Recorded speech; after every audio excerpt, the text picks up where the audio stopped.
Hello. Hello, everybody, and welcome to the Brooklyn Heights Association's 2021 annual meeting. Thank you so much for joining us tonight. I'm Erica Belsey-Worth, president of the BHA, and I have the honor and the pleasure of being the voice of the BHA tonight. I'd like to start by thanking the 20 governors, as we call the members of the BHA's board. This is a particularly driven and passionate group who volunteer their time and considerable expertise. They turn ideas into action and make the neighborhood better in so many ways, from planning fun events and planting flowers to tackling the devastating effects of the pandemic on our small businesses. Also, the BHA is one of only a handful of neighborhood organizations in the city with paid staff. I want to thank all three of them: Irene Janner, Catherine Davis, and most of all, our extraordinary executive director, Lara Bernbach, whose clear thinking and delicate touch keep the organization running smoothly. I actually believe that one of the reasons the BHA is so often described as influential is our history of exceptional executive directors. So I'd also like to thank our previous EDs, Judy Stanton and Peter Bray. I'd also like to welcome our elected officials and their staff who signed up to join us this evening. We appreciate your support and good work on behalf of our city. And finally, I'd like to thank all of you, our members, who join us tonight and who generously support the BHA and make possible the work we do for the neighborhood. Okay, tonight's featured event is the Candidates Forum with all 8 candidates for our District 33 City Council seat. I'm super eager to hear from them, and we'll get to the forum as expeditiously as possible. However, one quick technical note. The first order of business is that we will waive the reading of our 2020 annual meeting minutes. They're posted on the BHA's website for comments. If no objections are emailed to info@thebha.org by March 9th, they will be approved by the Board of Governors. Here's our agenda for tonight. I will give an overview of the BHA's activities during this dramatic year, and then a peek at what's ahead. Lara will present a synopsis of our fiscal situation. We are delighted that, true to our traditions, even on Zoom, Tom Stewart will announce our community awards, and then we will turn to the candidates. Okay, let's start with, what else? The Promenade. Remember this? It was a little over a year ago that the Promenade Highway was finally taken off the table. That was a huge win for our neighborhood. But the greater win was that what began as outrage over the DOT's crazy, misguided approach to rebuilding the cantilever has become a real reckoning with the legacy of the BQE. Instead of asking how to rebuild the cantilever, the conversation has become, how do we rebuild the cantilever and reimagine the BQE along the whole corridor? As we know, the cantilever portion urgently needs repairs. There's no time to waste. But the parameters that guide investment in these repairs must be established with the larger goal of addressing the other serious and existential issues at stake: equity and climate change. What can we, the BHA, do? First, we don't act alone. We have been working with a group of 12 neighborhood organizations under the banner of the Coalition for the BQE Transformation, or BQET. You've seen this image, this wonderful poster, in windows around the neighborhood. If you don't have your own, please come pick one up at the Women's Exchange on Pierpont Street. As a coalition, we have 3 clear goals. First, expand the coalition. On behalf of the BQET, we, specifically the BHA, the Cobble Hill Association, and A Better Way, have begun the process of strengthening our ties to other organizations further afield and building the trust that is necessary to start to work together. We have continued to advocate, in other words, nudge, pester, and harass our elected officials to get to work on our second goal, which is to establish a form of governance at the state level for the BQE project, which would include community representation. Waiting for major infrastructure spending has felt a lot like waiting for Godot. but we now believe that there is actually true hope. Our third goal is to keep the BQE on the list of priority infrastructure projects. Planning is underway in Washington for a multi-trillion-dollar infrastructure bill, as you know, Build Back Better. And at a recent meeting with the Brooklyn Chamber of Commerce, we were frankly thrilled when Senator Schumer said he thought the BQE could likely be included in the list of New York projects. We will be tracking this and other federal initiatives carefully. We are also counting on you. In any public forum, fundraiser, or meet and greet, please, if it's appropriate, if you feel comfortable, ask the candidates about the future of the BQE. If you want a script, borrow one from tonight's questions. We must be relentless together. Okay, back to the cantilever. Of immediate concern to us is how to best be prepared for the life support repairs, which will inevitably cause substantial disruptions to the neighborhood. Repairs to the Hicks Street wall, which have slowed down as planned due to the winter, will resume again in the spring. We're tracking information on the next phase of repairs and we'll let you know. But working proactively, the BHA commissioned a traffic mitigation study by an expert engineering firm called Nelson Nygaard to address the impact of future BQE lane shutdowns on Brooklyn Heights and our immediate neighborhoods. We shared the very smart and feasible suggestions with DOT, and when the time comes, we will advocate for them to be implemented. One last note on the Promenade. I would personally like to thank Yael, the daughter of one of our governors, who actually witnessed the terrifying episode of a car driving down the Promenade at 40 hours an hour in December, and immediately let us know. We immediately notified our elected officials, the DOT and the Parks Department, and those large boulders you see now at the entrances to the Promenade were installed. Just last week, Lara, the BHA, applied for funding from the city to replace the rocks with attractive stone planters.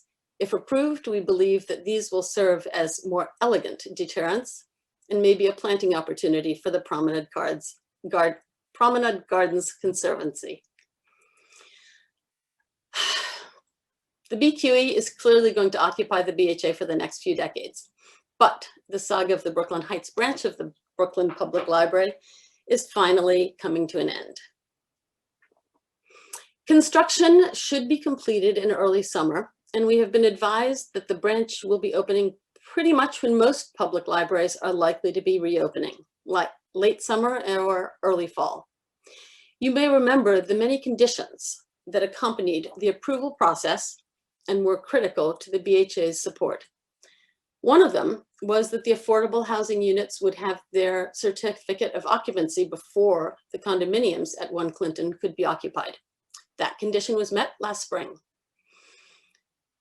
There were 80,000 applications submitted through the city's Housing Connect for the 114 units in Clinton Hill. The buildings are currently 50% leased, and many families are already enjoying the apartments and their amenities. Oh, here's a view of one of the buildings at 1043 Fulton Street. But that's not all. The STEM lab that Councilmember Steve Levin required is moving into construction and will open in 2022 as a resource for all district schools. And libraries across Brooklyn are clearly benefiting from this deal. The brand new Adams Street Dumbo branch is also scheduled to open this year. The Walt Whitman branch in Fort Greene is currently selecting an architect for its upgrade.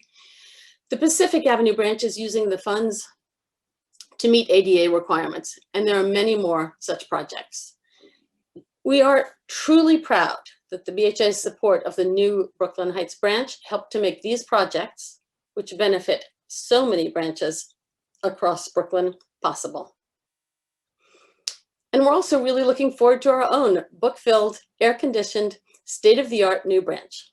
In the meantime, here's a reminder. You can request and pick up books through the library's Grab and Go service at the Center for Brooklyn History on Pierpont Street.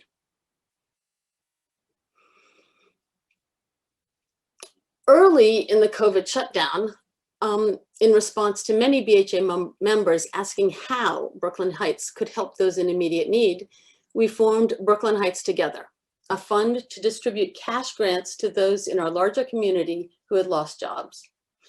Within literally minutes of launching, donations came pouring in. I really want to thank everyone in our community who contributed so generously.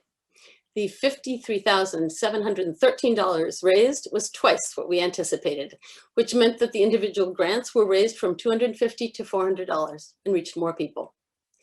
We will hear more from Tom Stewart in a few minutes about the Arab American Family Support Center, the agency that masterminded the distribution of these funds. I would also like to thank those of you who participated in the Tree Pit Project. 84 teams hit the sidewalk with tape measures, and we now have an up-to-date database of over 1,000 tree pits in the neighborhood.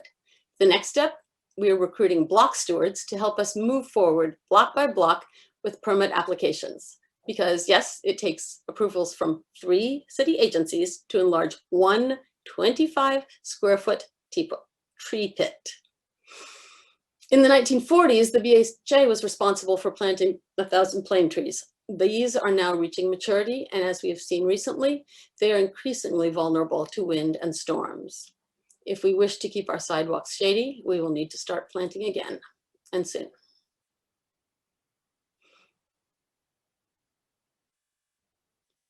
As is all too obvious to all of us, Montague Street is a casualty of the pandemic. Thank you to the 1,374 members of our community who responded to the BHA's Montague Street survey. You didn't just click the boxes on the multiple choice questions. You offered ideas and volunteered your time and talents, and your input was invaluable. This image says it very clearly. I love this graphic. The community craves new businesses, and the most desired business is a bookstore.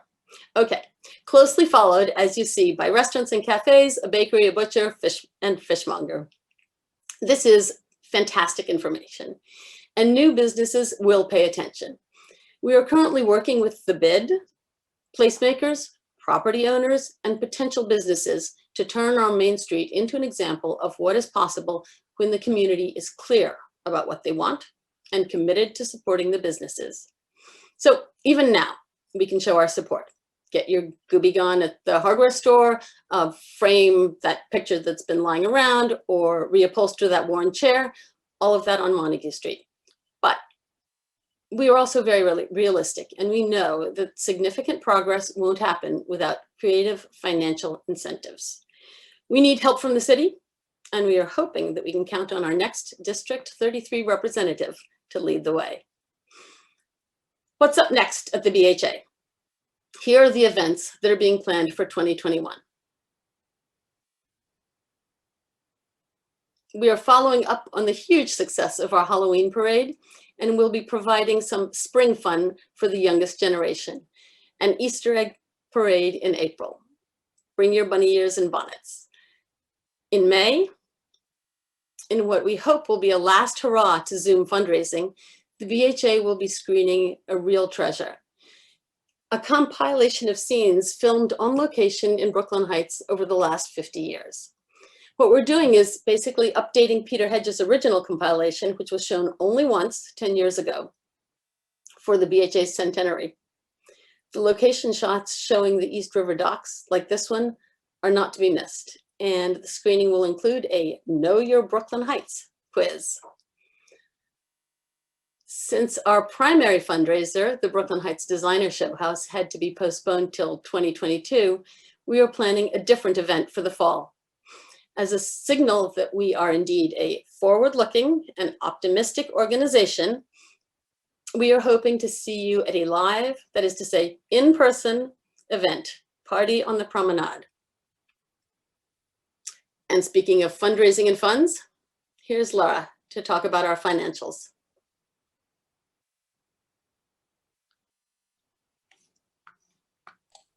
Hi, everyone. It's great that you're all here to join us tonight. Thank you so much. I know we have a really packed agenda, so I'll be very brief with our financial report. For anyone who's interested in a deeper look at the BHA's finances, we've posted our 2020 audited financial statements to our website under the About Us tab, and you can also find copies of our recent tax returns in the same place. So I'll do a very quick summary now of our most recent annual operating results. And again, if you want more information, you can always check our website. In fiscal 2020, we reported a gain of $464,000 on support and revenue of roughly $530,000. This compares, as you can see, to 2019's reported loss of $273,000 on gross revenues of $422,673. I want to call attention to the very, very generous pro bono legal services that we've received, as you can see in this table shown here. So for example, in 2020, Sherman and Sterling helped us greatly in our various BQE efforts, and we thank them. These contributions are reflected as revenue with an offsetting non-cash legal expense in our financials. Again, we thank them for their help and very significant contributions in both 2020 and 2019. The key driver of our loss in 2019 was related to our considerable efforts devoted to fighting the city's BQE repair and redevelopment plans. During 2019, we also incurred startup costs associated with our second designer show house event. It can be a little confusing from an accounting perspective, since we incur expenses related to the show house over a period of 2 fiscal years, but we only realize any gains in the second of those 2 years. So as a reminder, the show house was held early in our fiscal 2020 year and ultimately produced a net benefit to the BHA of just over $100,000. It was a great success. As you can see, membership dues are a truly critical revenue source for the BHA. But honestly, membership means a lot more than dollars. It's a measure of our support in Brooklyn Heights. It's the foundation that our small paid staff and legion of volunteers, whether they're board members, tree monitors, preservationists, or promenade gardeners, all stand on. So if you're not a member or you let your membership somehow lapse, we encourage you please to join us. Thank you, we need your voice. Finally, as you can see here, the BHA ended the year with over $676,000 of total assets and almost $655,000 of net assets. I'd like to close tonight by expressing my sincere thanks to all of our members for your continued incredible, incredible support of time and, yes, money. Now, it's my great pleasure to introduce Tom Stewart, who will be the Master of Ceremonies for our Community Service Awards. Thank you, Laura. It's just wonderful to be here. And as we gather this evening, we're so appreciative of the fact that we live in a community where people help each other with their time, their money, their passion, and their special skills.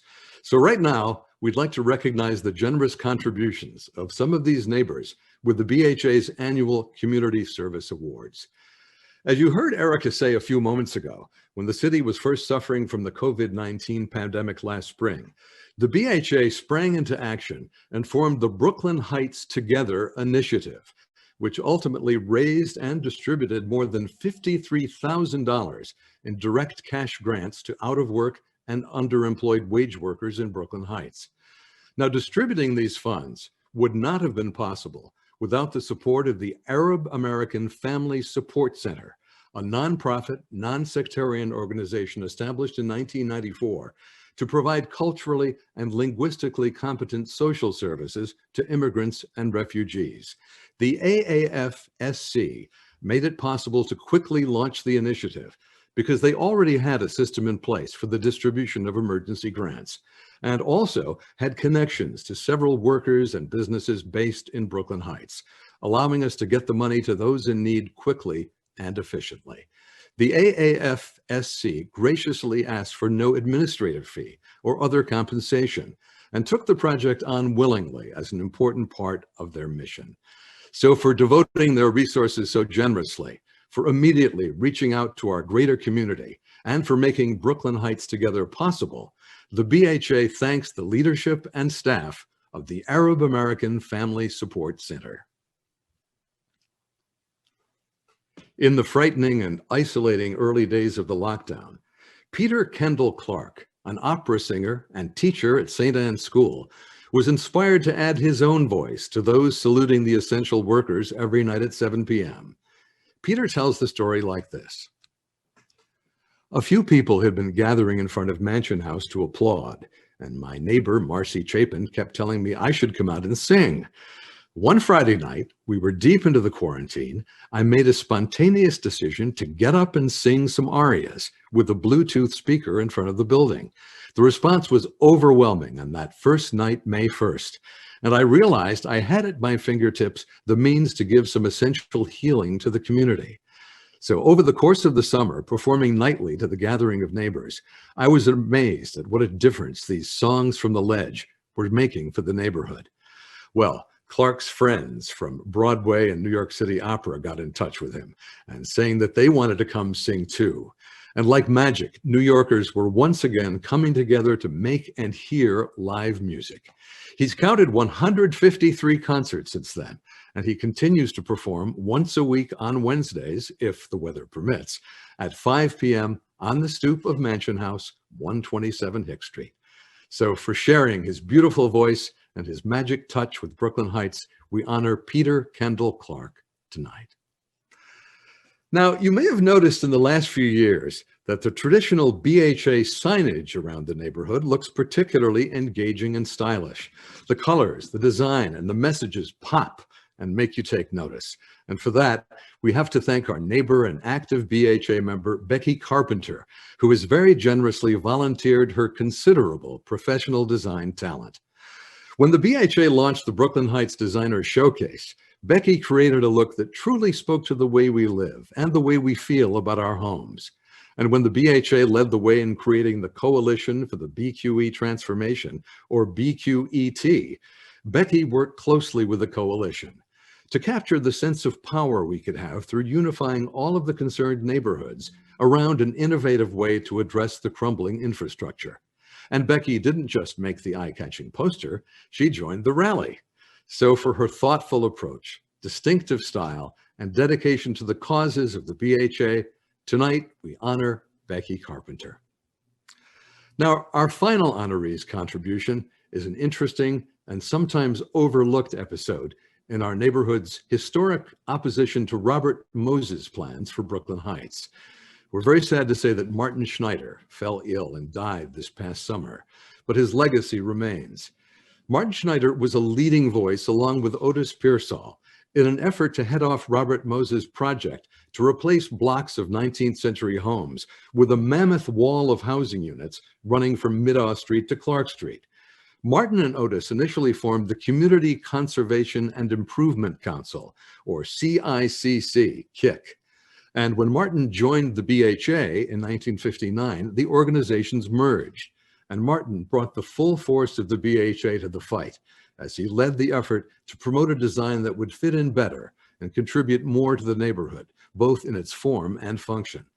The result was a composition of multiple buildings containing family-sized co-ops rather than one-bedroom rentals. These taller and skinnier buildings allowed air and light and people to pass easily in and out of the Heights. So in recognition of Martin Schneider's heroic and successful battle on behalf of the BHA and the neighborhood against Robert Moses, we celebrate him tonight. And his wife and daughters have joined the Zoom tonight to accept this award in his honor. I often have a habit at the end of these presentations to remind myself and everyone what a privilege it is to live in Brooklyn Heights. We all love our neighborhood, and we are looking forward to this time next year when we can do this in person and hear the applause live, and I can give out a plaque. Thanks so much, and have a great evening. Thank you so much, Tom. I have to say, I really miss hearing the applause, but I could not agree with you more about the neighborhood and about next year. So let's give a rousing round of applause virtually to welcome our candidates. Here are tonight's rules of the game. Each one of you has 1 minute to introduce yourself. We'll go alphabetically by last name. I'll call out your names. After that, you are divided into 2 groups of 4. Group A is Victoria, Sabrina, Ben, and Toba.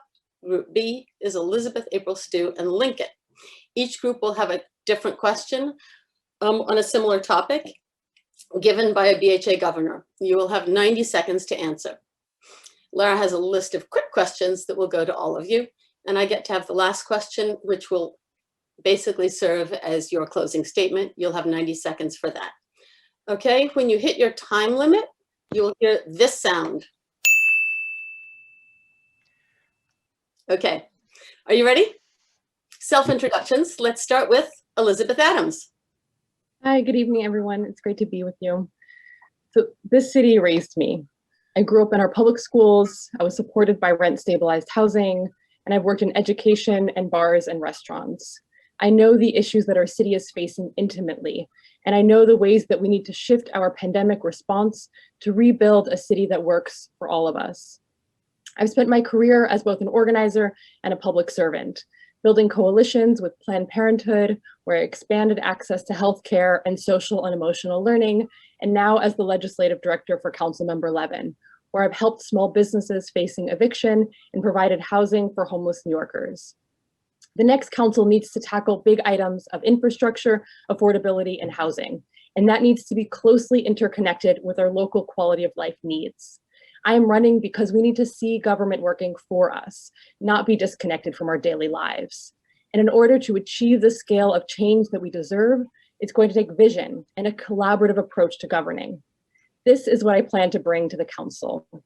I am ready to hit the ground running on day 1 to enact community-driven, effective governance. Thank you.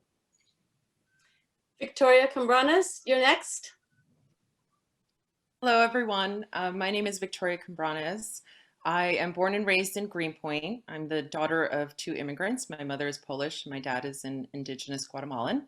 And I am a community activist.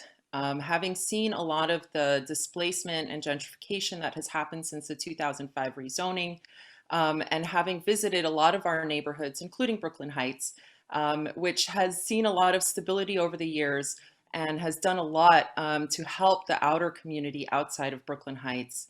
But in truth, the rest of the district is still hurting. There is a huge problem with affordability, as we all know, with displacement and with segregation in our schools, in our housing, and otherwise. And we need to have a holistic approach to solve these issues. That's why in all of my work, fighting for social justice issues, fighting on the ground for tenants, for women, for domestic violence victims, the one thing that we always come back to is how do we pay for it? And so I want to take a very different approach to how we govern and how we solve these issues. And that is through the primary responsibility of the council, which not only includes the budget and legislation, but the third responsibility is land use. And land use is the place at which all other social justice and quality of life issues intersect.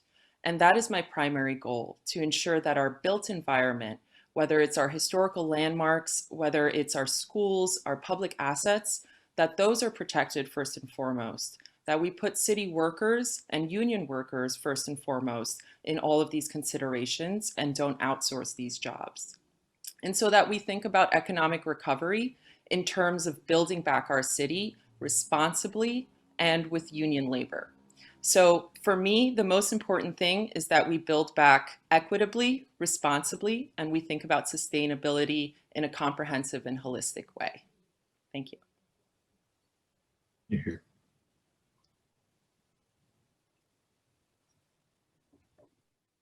Sorry. Thank you. Sabrina Gates, you're next.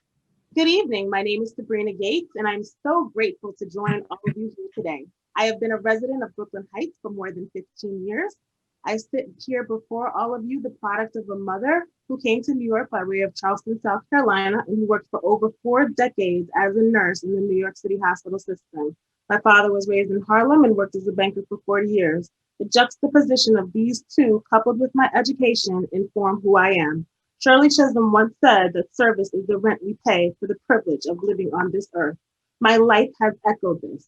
After serving in the nonprofit sector for some time, I transitioned into running my own business, which afforded me the opportunity to work with churches, nonprofits, and small businesses. But service has always been my guidepost. I have volunteered for numerous organizations and led in a leadership capacity. I've organized countless events to educate and inform. I've mentored young people. I've rallied, I've advocated, I've marched, I've screamed. Today I run. I run because we are at a critical juncture in this city. Now is the time to set a bold vision for the city we want to see. Now is the time to stop the Band-Aids and amplify the work of so many organizations doing the hard work through legislation and continued advocacy. I run because I believe that no child should go to sleep without a safe place to call home. I run because this pandemic has opened many to the gross shortcomings of government and society. We can do better and we must. Thank you. Thank you. Toba Potosky? Hi, before I get started, I just want to thank the BHA for recognizing my friend and neighbor, Martin Schneider. When you showed his picture, it just brought me back and it just reminded me how much I miss him and how much I miss our conversations. I also want to thank the BHA for holding this event and giving us an opportunity to talk to so many great people. I also want to congratulate Erica Belzy-Worth, the BHA president, and executive director Laura Bernbach for their amazing survey on Montague Street. 1,400 people responded, 87% from the neighborhood. I believe the 13% said they wish they were from the neighborhood. The survey offers great insight into what people are thinking, and I hope we get a chance tonight to talk about Montague Street. I've lived in Brooklyn Heights for 36 years. I've been working with the BHA on a number of neighborhood issues for quite some time. In 2016, I was actually presented with the Good Neighbor Award. One of the organizations that I co-founded in our neighborhood is the Cabot Park Conservancy. We host park cleanups and movie nights and theater. Last year, I'm excited to say that we began renovating the Brooklyn War Memorial, which has been shut down for 30 years.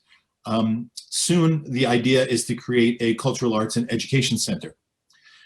But look, there is so much that we all need to talk about. The future of the Promenade and the BQE, the nonstop helicopters that we suffer with every day, the Clark Street station shut down, my hope for permanent parking for residents in the neighborhood, this new phenomenon of loud mufflers, homelessness issue, increasing crime, and ultimately, who is responsible for cleaning up the filth underneath every BQE overpass?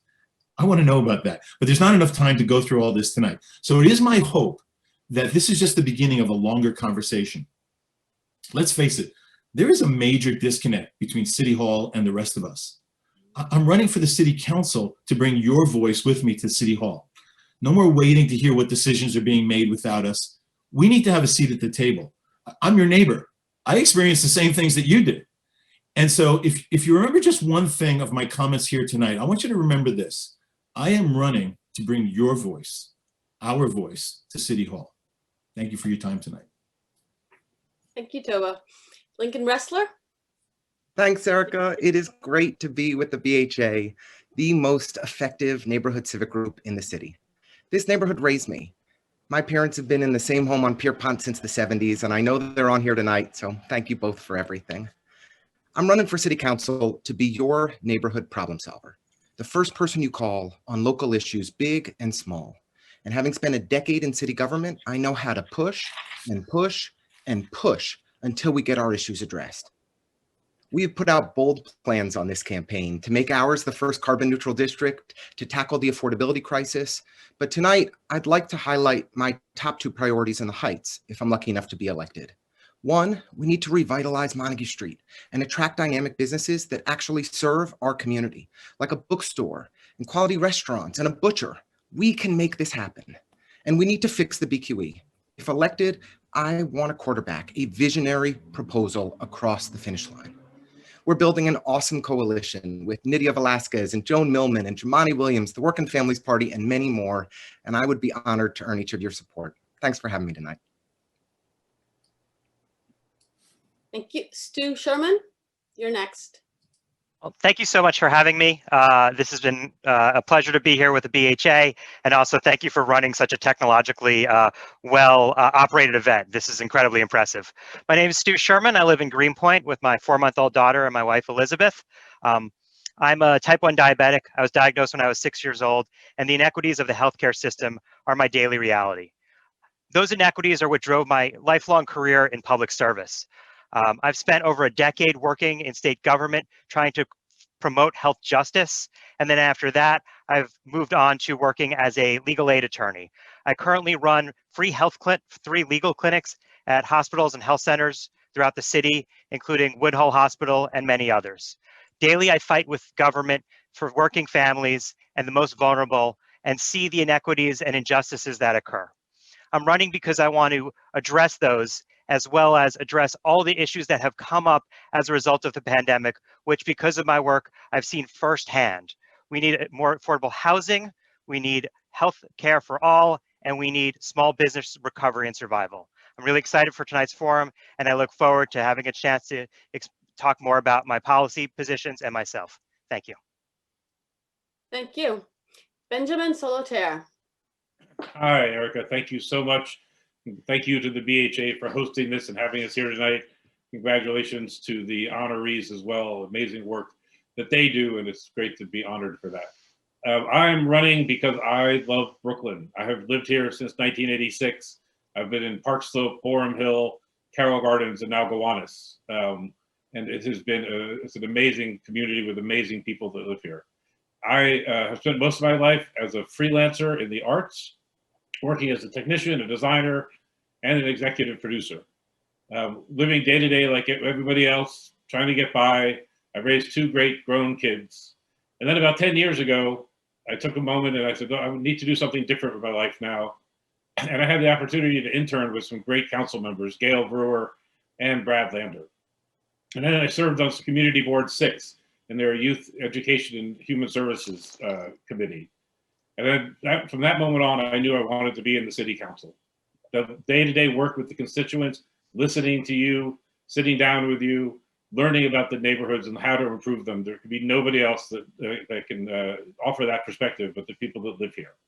So I look forward to running and serving as your council member in the years to come. Thank you. Thank you. April Sun Boon. Yes, hi, I'm April Sun Boon, and I'm a proud Brooklyn Heights resident and a member of the Brooklyn Heights Association. I'm a daughter of a Lao refugee, single mother who fled communism for the American dream. We had very little. I grew up in Section 8 housing and survived on government assistance. Now I'm a working mom with 2 young kids who are Brooklyn Heights kids. My son attends PS8. My ability to achieve the American dream is motivating me to make sure everyone has a fair chance. I'm a member of the North Heights group and serve on the Brooklyn Bridge Park Advisory Committee. I'm an active member of the BQE initiative for Poplar Street and a member of the local community garden and the food bank at the Presbyterian Church, and also a board member of the Brooklyn Book Bodega. I'm an outsider with a new vision who has lived through it all, from poverty to where I am today. My priorities include equity in education, small businesses, and a commitment to sustainable communities. I live next to the BQE. It is my commitment to ensure that it is a top priority for us. My experience comes from deep understanding of the struggles that Brooklynites face, my upbringing, and raising kids in the city. When you elect moms, legislative priorities change that will benefit all. Thank you. Thank you. And now we're going to move to the questions. Cindy McLaughlin gets the first one. Cindy? Hi, everybody. Thanks so much. I'm going to preface this first question by saying that New York City is committed to reducing carbon emissions by 40% in the next 9 years in order to comply with the Paris Climate Accords. Fully 30% of New York City carbon emissions comes from vehicles. So the first part of my question is for Group A. That's Victoria, Sabrina, Ben, and Toba. With this in mind, what is your plan for the BQE and where does it stand among your priorities? How can you ensure that the money invested in these highways goes toward a plan that will improve the health and quality of Brooklyn residents and contribute to our carbon emissions goals? We're going to start with Victoria, please. Thank you for that question. That's actually a really important question that spans the entirety of our district. So here in Greenpoint, we have a very similar problem with carbon emissions and traffic, just like you do down in Brooklyn Heights. And it's something I've personally witnessed being involved with the Promenade fight and the solutions that have been proposed by the community. Now, in terms of greening the BQE and greening projects, that is something that the council absolutely needs to consider in a real way, not just as some sort of sustainability or lowering carbon emissions, but also as a jobs program and an infrastructure program, so that we can actually put money back in people's pockets and build back the city economy. So it's actually a really, really smart thing to do to start these kinds of big planning projects. In terms of lowering traffic and lowering carbon emissions caused by truck traffic, there have been a lot of solutions proposed up and down the waterfront around using barges for major construction projects, around congestion pricing, and ensuring that large trucks are not passing through quiet streets. Now, I want to ensure that that conversation continues, but that it comes from the community first and foremost. The community knows best, as Jane Jacobs said. And so my goal is to ensure that those community voices are heard, that any kind of planning that comes from DOT is reviewed and is subjected to community criticism, and so that we're not making these big infrastructure planning decisions solely within city planning, within DOT. Thank you. Thank you so much. My next victim is Sabrina. Hi, I would have to agree with much of what Victoria said. Anything that we do has to be community-based in its start. I think there have been a lot of wonderful proposals on the table. But at the end of the day, it's about the people and what we need as a community to best move us forward.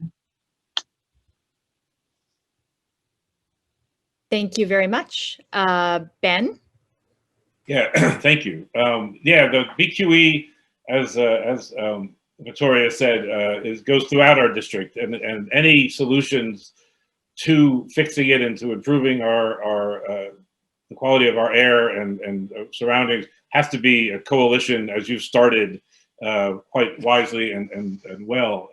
It just from out through from the Verrazano over all the way through to Astoria, we need to look at it as systemically. We need to look at getting freight off the roads. We need to look at making our streets safer for multimodal transportation, so that our people aren't reliant on cars. We need to look at waterways for multiple uses, not just ferries and freight, but for bringing short-term freight up and down the river and across the bay. And I think when you really look at holistically at the problem, that allows the necessary repairs that have to happen. It allows all our neighborhoods to benefit all the way from from Brooklyn Heights, Williamsburg, and Greenpoint, because it is such a scar on the community that we need to improve and to heal for all of us in the years to come. So broad-based, I would work as a council member with our state and federal representatives, and just as you have been working with multiple groups to achieve these goals, so that we all live in a much healthier environment. Thank you. And finally, Toba. Hi. So everybody who knows me knows that I have a lot of opinions about a lot of things. I made a promise to a lot of people that I'd be brief. So I'm going to try to answer your question as quickly as possible. I do agree with a lot of things that were said here so far. But I really think that we need to be rethinking our mass transit system. Massive investment in our mass transit system that will get people out of their cars. I also think that part of that massive investment also includes 100% accessibility. Accessibility means inclusion, and we have to stop preventing people who might have disabilities from using our mass transit system. I'm a big proponent for hydrogen-powered vehicles, which are 0% polluting, and I think that with certain incentives, obviously the way that California has shown an example in their emissions, I think that we can do the same thing and maybe exceed California and become the national standard for using vehicles, including trucks and shipping. And if anybody is interested, I'm happy to talk to them ad nauseum, not only about hydrogen-powered vehicles, but hydrogen-powered homes. Okay, so here's something that's really, really important, and I know I'm going to be buzzed off really quick. In a down economy, we have to be really careful about how the city spends our money. And so this is our great opportunity to look how the city spends our money, even on investments in transportation, and really get a value for our dollar. And I think that's really key. And that's all I'm going to say on this subject. And I am a member of the BQET, by the way, a proud member, and I've been involved with that forever, since the beginning, since September 2018. Thank you, Toba. My next question is related, and it's for Group B. How would you address the triple cantilever emergency? In other words, given the goal of reducing carbon emissions, how do you balance prioritizing our immediate safety with a greener vision for the BQE? I'm first going to call on Elizabeth. Hi, thank you. So the BQE overall is one of the most important issues of our district, of the city. And when we talk about planning for recovery and planning for the future of our city, the BQE is central to the conversation, both in terms of our infrastructure needs, our transit needs, and our environmental needs. And I think we need to constantly be thinking of them in concert and how they relate to each other. So a couple things that I want to highlight. I've been proud to be involved with the Better Way organizations who really called out the city for saying, look, we need to be thinking differently. We can be thinking differently. We don't accept the plan that you put forth. And that has to be the approach that we take always with this work, is a community-driven approach to our policymaking. First, when it comes to the immediate and the short and medium term triple cantilever programs, I think we need to bring the city and the state and our federal government to the table. The city and the state both promised the community that they were going to work, that they were going to take this project on. The amount of money that will go into this project means that we need everyone working together. And this has to be thinking about how it connects to the rest of the corridor as well. But I think, the urgency of addressing the cantilever now is we only have a few years before it is going to collapse. So we need to address it now. And we can both,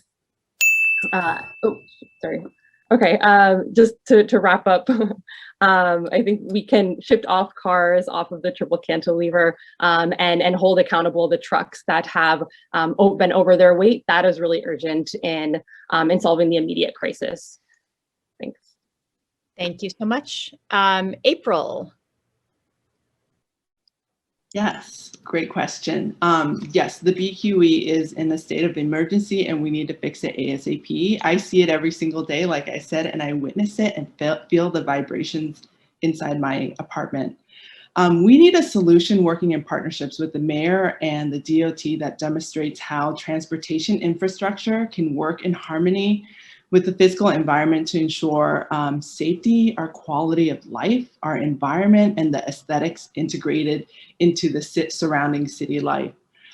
If we want to help reduce, I think, the carbon footprint, one way is to get rid of the Moses era design and to think big and rethink transportation. I am a big advocate for the big concept of creating an underground highway that connects the neighborhoods with the park and the East River.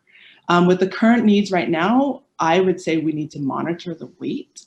We need to continue to push the DOT to be transparent with what they're currently doing and with the repairs. Right now it's just currently patchwork, but we can do more. And we need to monitor the speed limits and the type of vehicles that are on the BQE.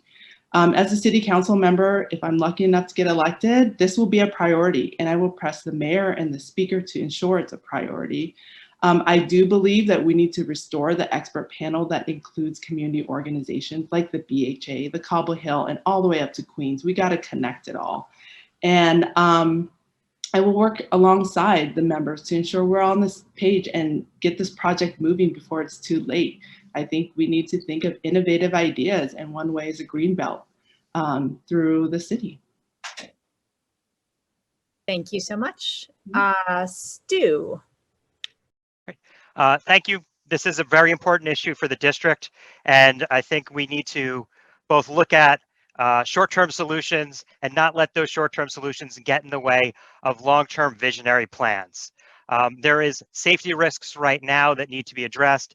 Some of the other candidates have mentioned ways to do that, such as reducing and enforcing overweight vehicles, redirecting traffic, increasing safety. But the long term, we need a visionary solution that reunites both communities and gets the BQE out of people's backyards so they're no longer subject to environmental health risks, as well as a blight on the district that is going back decades and decades. I think there are solutions that we can implement now, but those should not stand in the way of community-driven plans that are for the benefit of the Brooklyn Heights and the rest of the Brooklyn.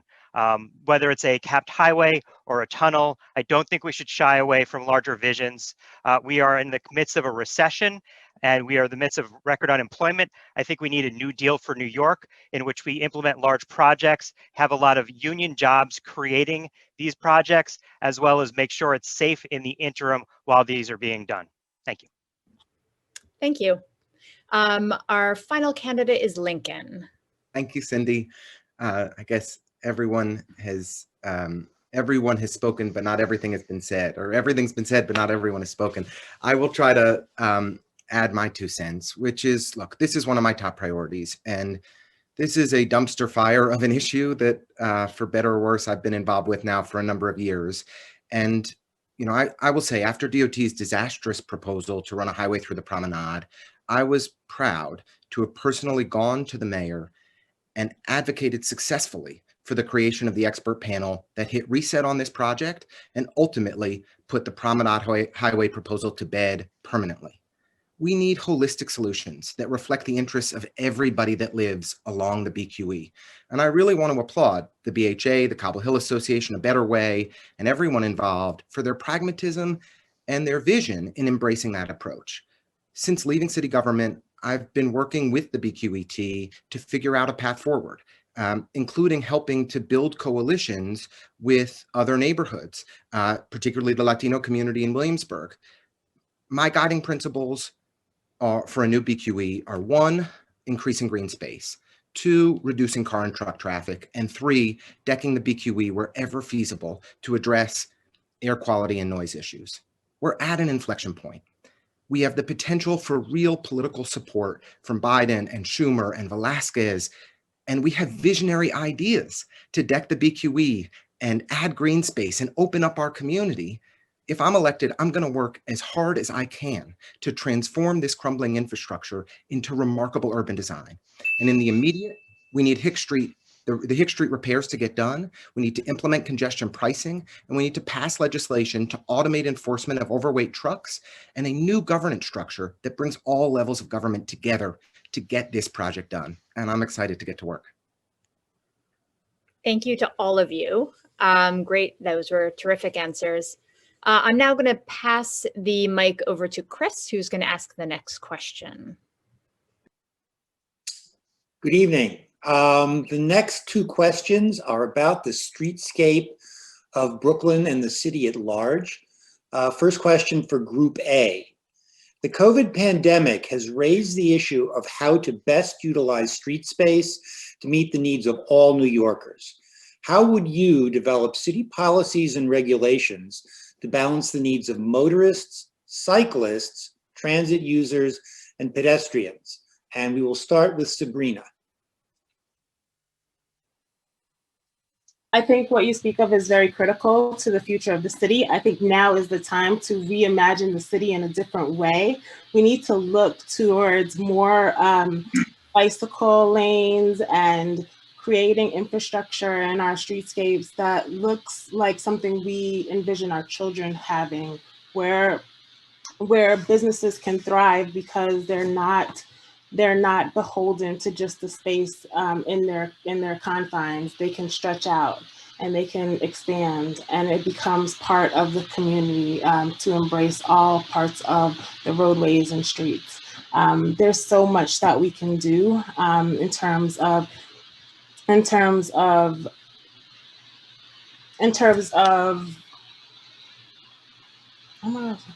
excuse me, in terms of working with communities to create viable opportunities. I think the outdoor dining program is a perfect example of how to utilize that. I think open streets for arts is also another wonderful example of how to use outdoor space to connect to communities in new ways. There's just a plethora of ideas that are out there when we use our imaginations in a different way. I think one of the things that New York has at its disposal is that we are a city full of innovation. And I think if anybody can come up with creative opportunities and ideas to harness what comes next, it's New York. Thank you. Next up is Benjamin. Thank you. Yeah, this is an amazing question, and this is a great opportunity in our city's history. I think for all the faults of the de Blasio administration that we may have experienced in the last few months or last year, things like the Open Streets program and the open restaurants and open culture are a huge step forward. Public streets are public spaces. They are not dedicated to cars. We need to park cars, but we also need to get more cars off the street. We all know that America is a car culture. We revere the car. Robert Moses wanted to build a city centered around the car, and he did that. And it's going to take a while to reverse that, but we are on the right path towards that. You know, I own the streets. I don't own a car. I haven't driven a car. I haven't owned a car for 30 years. I take public transportation and bike everywhere. But streets, you know, they're not just belong to car owners. As we have shown in the last few months, they can be used in so many more ways. And public plazas have to be developed more so that there's more open space that we can use. You know, who thought 20 years ago or 4 years ago that Times Square would be the way it is now? I don't actually know when it happened, but you know, it's a whole new world right now. So. Yeah, I think that we need to continue that. We need also to continue community engagement as this process moves forward. Open streets happen fast. They're good, but there's a lot of work that has to get done to make them viable to be the long term. And you know, the open restaurant streets are becoming permanent. Open culture is about to begin, and I look forward to that. Public plazas, you know, there should be no delineation between where I can go as a pedestrian or a cyclist. So certainly better bike lanes, more as I said before, modes of transportation to use those streets. Safe for everybody. Pedestrians have to be safe. Everybody has to be safe as they go to and from work and enjoy their day. So I look forward to this transformation. You know, the ideas on the Brooklyn Bridge with the bike paths there. We need to do more of that, and it's really the opportunity to think big and put in some really interesting and innovative programs. Thank you. Next response is from Victoria. Thank you for that. So I believe that I would echo some of the sentiments that have already been said about innovation, about opening up our city to further uses for our sidewalks and streets. I'm a pedestrian. I'm a public transport taker. And so that's my preference. I also jog down to Brooklyn Heights sometimes, not often, not in the snow, but I have done it. And so I see the value of having these safety measures in place, especially for cyclists and pedestrians and people wanting to use open streets. However, my parents are in their 70s. They own a car because they own a building. They have to take their car to do repairs, to do shopping. A lot of families, and including the families that I work with every day in NYCHA, they own cars. They use cars because they go to Costco, they go to Walmart, they go to places where they can buy in bulk, not because they're trying to give money to Walmart, but because it costs less. And so there are people who own cars because they need them. Our seniors need cars. Families need cars. You're not going to put 3 kids on a bicycle. That's simply not feasible. And so we have to remember those people as well. We have to remember the quality of life issues that come out. I've been working with a lot of activists on both sides of the open streets issue. A lot of businesses and a lot of landlords have also raised those concerns over quality of life and noise complaints and concerns over drinking in the middle of the night. So I just want to raise those things, and I look forward to hearing more from the community. Thank you. This next question is for Group B. As Erica mentioned, nobody asked. Wait. Nobody asked me. Oh, I do. Wait. No, Aren't I in Group A? Oh, you are absolutely in Group A. My apologies. No, not necessary. Okay, I understand. Okay, so this is what I want to say about this.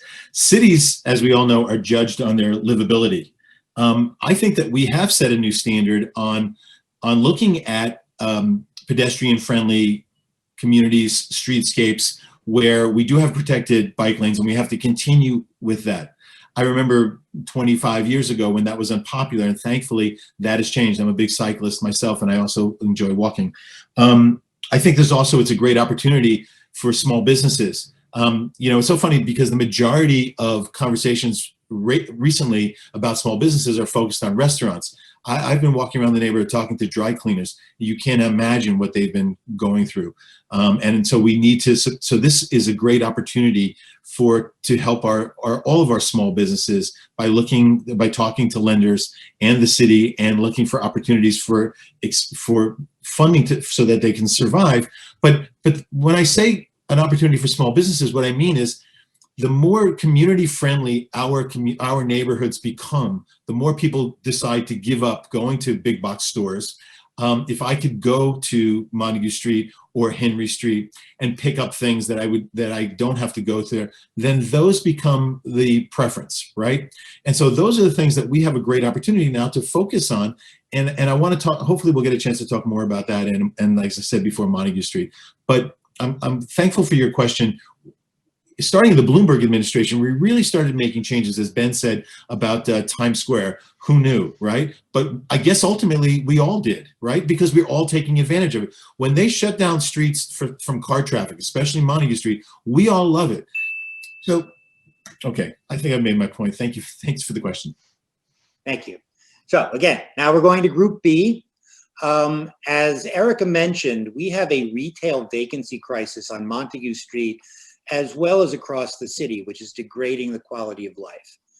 As you saw in the survey recently conducted by the BHA, local residents want to see high quality, local, non-chain, small businesses on the street. How would you tackle the issue to ensure that these storefronts are filled with small businesses in the short term that are able to stick around in the long term? And we'll begin with April. Thank you for that question. Small businesses are the lifeblood of our communities. The next city council member as well as other city council members across New York City must prioritize economic recovery and relief.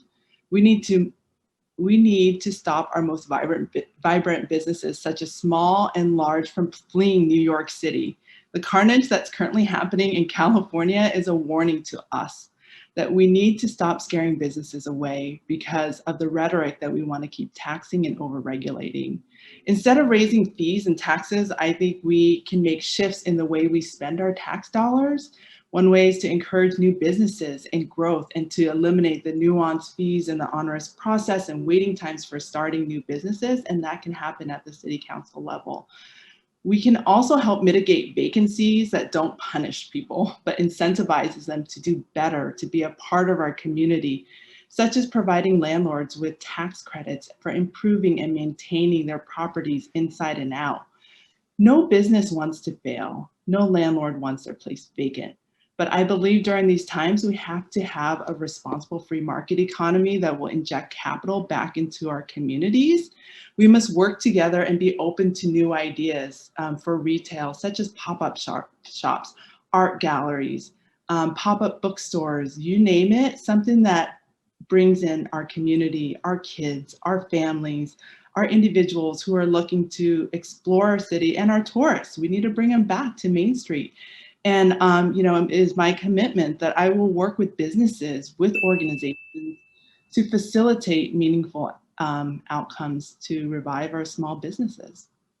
Thank you. Now we're going to Stu. Great. Thank you so much for that question. Small business recovery is one of the most important things to me. It's important to revitalize our communities and also bring back jobs, especially for folks in the service industry who have been displaced and lost jobs en masse as a result of this. One major issue right now is that because of closures related to COVID, businesses were basically told that their revenue has to be cut nearly to zero. At the same time, their leases stayed exactly the same. They owed the same amount in rent. So landlords didn't have to cut their income to zero. So there's been a lot of back rent and there hasn't been a rent freeze. You can't really operate a business unless you can have your doors open if you have the same lease. So I think we need to provide assistance in order to freeze the rent and assist community landlords so they don't get hit with property tax bills that force them to also close. In order to recreate and rebuild businesses, we need to provide loans that can assist starting new businesses and assisting them with build outs so they can create new stores that are part of the community. Another major thing for me is small business legal aid. A lot of small businesses need legal assistance in order to renegotiate leases, in order to open. That can be a prohibitively costly expense for them. And without legal assistance, that can actually bleed them dry, even though they are making some money. So I think we need to provide free or low cost legal aid to small businesses. Finally, I think we need to have protection on lease renewals so they can't have prices increase astronomically every 5 or 10 years. And we need to start a small business rent stabilization in which we have rent stabilized units, we have rent stabilized commercial units for local community businesses that provide jobs in the community and that are open for people. Thank you. Thank you. Next is Lincoln. Thank you, Chris. Look, small businesses aren't just the backbone of our economy, they're also the heart of our community. And Montague ain't what it used to be. This isn't a new issue, but it's never been worse than today, with 20-odd empty storefronts on just 2 blocks. I wrote an op-ed today in the Brooklyn Daily Eagle on how I would approach revitalizing Montague. This is one of my top priorities. Forever, we've been told that Montague rents and property taxes are too expensive for the mom and pop stores that we want. But the crisis we're in today represents an opportunity for us to seize, and we should proactively attract the small businesses that will actually serve our community. I want to thank the BHA for the terrific survey with nearly 1,400 responses. I hope to be the neighborhood's best cheerleader to help execute an aggressive, ambitious, effective business attraction strategy to identify an independent bookstore, a great restaurant and cafe, bakery, a butcher, a fishmonger. I'll pound the pavement and do whatever it takes to get the businesses that we need to Montague. We also need some new policy tools, a mixture of carrots and sticks, a new city loan fund to help entrepreneurs access capital, especially women and people of color, modest short-term property tax incentives to activate storefronts and to support the small businesses that are hanging on by a thread. We need to streamline the bureaucracies and speed up the application processes and the approval processes and permit processes that make it so hard for new businesses to open. And we need to increase taxes on long vacant storefronts, like the old Starbucks on Montague that's been closed for 8 years, to force landlords to activate their empty storefronts. I've actually proposed a plan to drive down the rents on long vacant sites. Look, I'll close by saying this. Montague can be the place where we do most of our shopping and where we have great programming and events and green the street and make it car free on weekends and maybe more, at least. But we together can make Montague the central hub of our community. And I'm excited to get to work on it. Thank you. And now Elizabeth. Hey, yeah. So this is one of the core issues of why I decided to run. I've worked in a number of bars and restaurants, and during the pandemic, really seeing the lack of communication and engagement with small businesses directly when it came to what was happening in our city. The lack of resources, the lack of listening to people and providing direct relief is part of the reason that we lost businesses that we have during this pandemic. And so we both need to address the recovery as well as address the long-standing issues that have been going on Montague Street long before this pandemic hit. So I think first we need to start by listening to businesses, and that's a governance change. We don't have any feedback system. There's also incentives that we can provide in terms of a city credit fund for low interest loans, penalty relief for code violations for first offenses, and free lawyers to help small business owners negotiate commercial leases. That was one of the most impactful things that I saw for businesses that I worked with during the pandemic, was the commercial lease assistance program. It wasn't we need more, but it was the main tool that I saw that was available for folks. When it comes to Montague, we really need a both and approach here. So vacancy tax, the mayor acknowledged that we can do this at last year's State of the City. And so that is needed both to address the storefronts that have been shuttered for years, as Lincoln mentioned, but also on its own, it doesn't solve the whole crisis. We also need to address the incentives for why landlords are kicking out small businesses. And that's why I drafted the commercial rent stabilization bill in the council. And it says that at lease renewal, it can only go up a reasonable amount. So there's no reason to hold out for a big box store or someone who will pay 200% or 300% of the last lease. And so both of those approaches are really vital in how we change the incentives for trying to get rid of some of our beloved local businesses. Thank you. Thank you all. And now we're going to go to Laura for our first lightning round. Hi, everybody. So this is a moment where we have a little bit of fun. We'll have a lightning round. You'll each have, let's say, roughly 10 seconds to answer each of these questions. I'll start with my question number one, and I'll let you know when it's your turn to answer. So the first question is, what is your favorite New York City subway line? April. High Street. Okay, that's what, the AC? The AC line. Okay, great. Stu? G. Okay, Lincoln? The G, gotta keep it in Brooklyn. Elizabeth? I have to say the G too. It takes me to mostly through the district, so I love it. Great. Ben? I'm going to go with the G. It's been taking me to work for like 8 years, so. Tova? 2-3. I live across the street. Sorry, 2-3, Tova said. Yeah. Victoria? I have to say the G. I grew up on the G, and it's where my parents met and fell in love. Wow, that's awesome. All right, and Sabrina? The AC, I've been on off every stop. Excellent. Thank you. All right, here's the second lightning round question. It's appropriate since we've been talking about small businesses in the district. What is your favorite small local business in the district? Starting with Ben. I like Bookstore Magic. Thanks. Toba.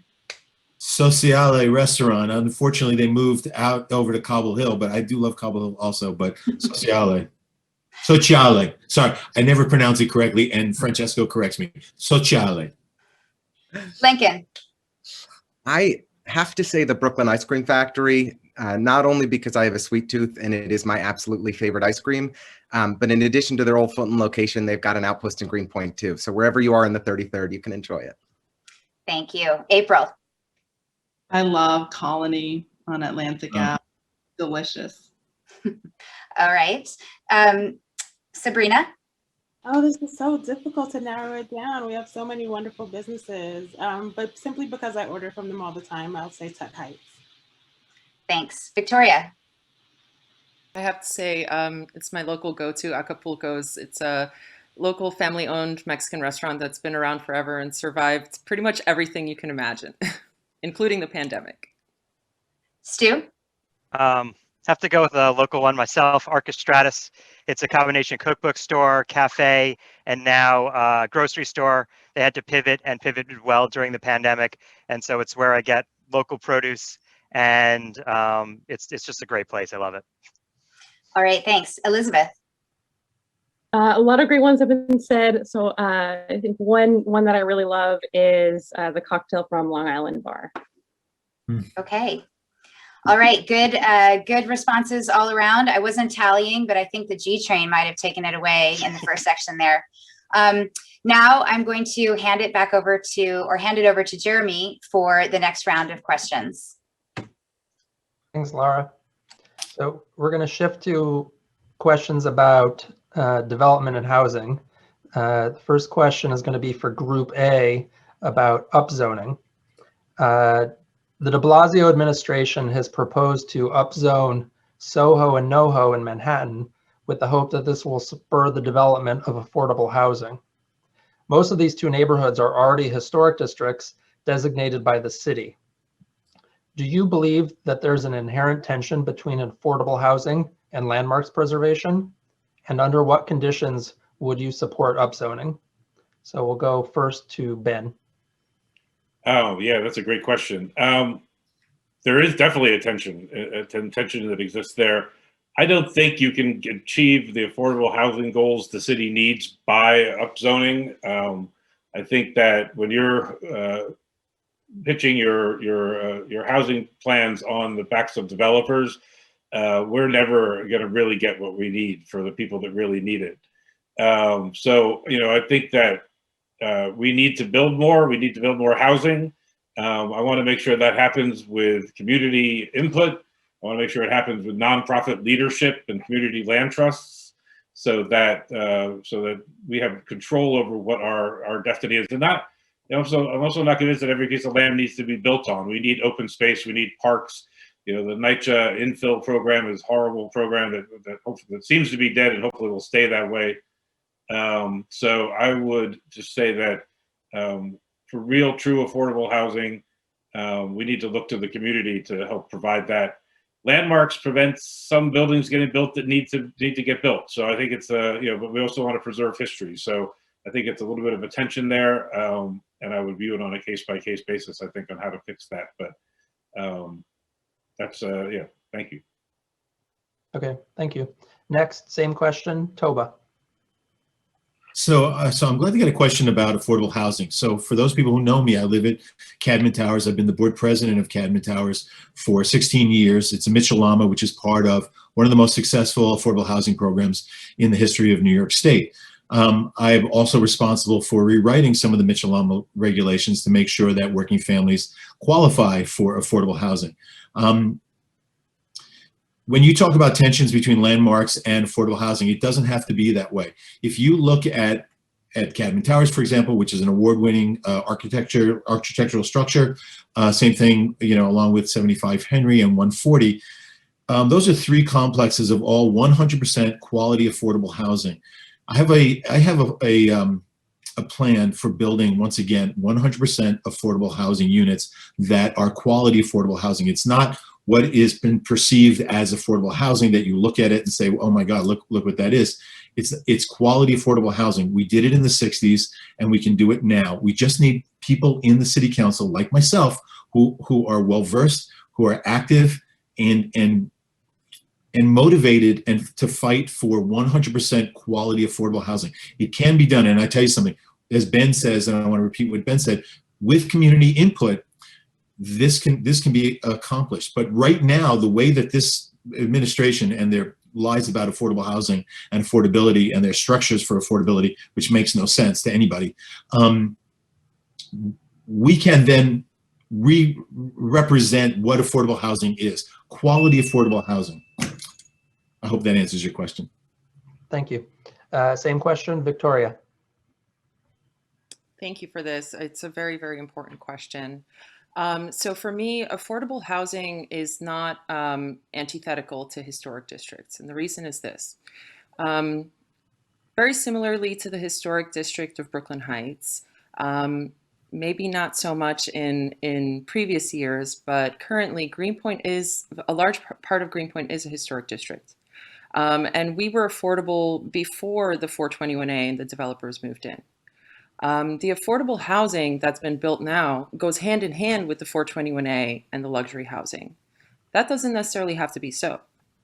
I'm a huge advocate against the 421A program, against these major rezonings in favor of developers' vanity projects, because they are using affordable housing as a carrot and not as a true solution. I don't believe that the free market can truly provide for the public good. Only government can do that. And so for me, I think we need to reinvest in NYCHA fully We need to actually consider public housing affordable housing, and we need to build affordable housing ourselves by using the billions of dollars of subsidies that we give away to the real estate market each year and build it ourselves. And we do that by eliminating the fair cloth limit that was created in 1999 by Bill Clinton, and also working with our congressional, state, and city members to ensure that programs like 421A and MIH are abolished. Thank you. And last, Sabrina, same question. So I don't think that I think they're two separate issues in the sense that affordable housing and landmark districts in particular, you have to preserve the character of preserve the character of the space that you're in. And unfortunately, upzoning doesn't always allow for that. So I think there definitely needs to be community input in order to get that done. In terms of affordable housing, we need to rethink affordable housing. I think there's a number of things that we can do and that we need to look to improving the situations that's happening throughout the city. Affordable housing is not affordable, and everybody knows that. We need to rethink AMI and how we calculate that. We need to require and demand more of developers as they're moving forward with a lot of these projects. Again, they get the brunt of the benefit rather than the people in the city. When you have a situation, as we heard earlier, where you have thousands of people applying for hundreds of units, it's not tenable. And we know that we have to do better because there's a need throughout the city. So there's more need for affordable housing than all of these luxury buildings that are going up. So the city needs to be more decisive with developers in the ask and what we're getting from the situation. Thank you. So the next question in this area is going to be for Group B. The question is, what would you define as the most significant failures in the city's current approach to affordable housing, and how do you plan to address the housing crisis? So let's go to Lincoln first. Great. Thank you, Jeremy. I'll just say briefly on the previous question that, one of the things that makes Brooklyn Heights great is being the first historic district in the city. It's a breathtakingly beautiful community, and we need a council member who is going to do everything they can to protect that historic district always. We have been burned by recent rezonings in this area, none more so than the downtown Brooklyn rezoning, which was an abject failure. The rezoning was supposed to make downtown Brooklyn our economic hub for the borough, and instead generated thousands and thousands of luxury units of housing. The school that was promised hasn't been built. The park that was promised hasn't been built. And the affordable housing isn't actually affordable. No district in the city of New York has added more housing over the last decade than the 33rd Council District. And it's not even close.